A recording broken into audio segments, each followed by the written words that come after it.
ലഹരിക്കടിമ ഞാൻ എൻ്റെ ജീവിത പുഷ്പം, സ്പൃഹയാ കരളുന്നു കഞ്ചാവും മദ്യങ്ങളും, എന്നാത്മാവെവിടേക്കോ താഴുന്നു, നക്ഷത്രങ്ങളൊന്നും ഇല്ലായിരുന്നെങ്കിൽ വെറും ശൂന്യതയാണ് എൻ്റെ മുൻപിൽ.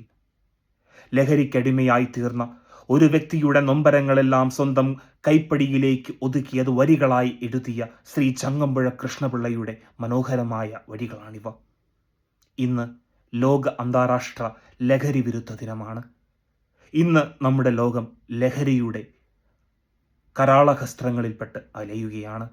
ഈ അവസ്ഥയിൽ നിന്നു മാറി നമ്മുടെയും വരും തലമുറയുടെയും സർവ്വസമാധാനത്തിനു വേണ്ടി നമുക്ക് ഈ നിമിഷം, ഈ ദിനം നമുക്ക് മാറ്റിവെക്കാം.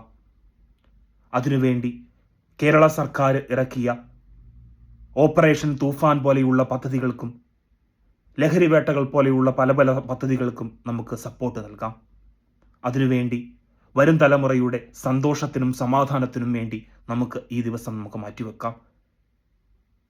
മദ്യം കുടിച്ചാൽ നീ മരിക്കുമെന്ന് യേശുക്രിസ്തു പറഞ്ഞതുപോലെ ചെത്തരുത്, കുടിക്കരുത്, കൊടുക്കരുത് എന്ന് നാരായണ ഗുരു പറഞ്ഞതുപോലെ നമുക്ക് നമ്മുടെ ജീവിതത്തിലെ ഒന്ന് മാറ്റത്തിനായി നമുക്ക് ചിന്തിക്കാം. എല്ലാവർക്കും എല്ലാവിധ മംഗളങ്ങളും.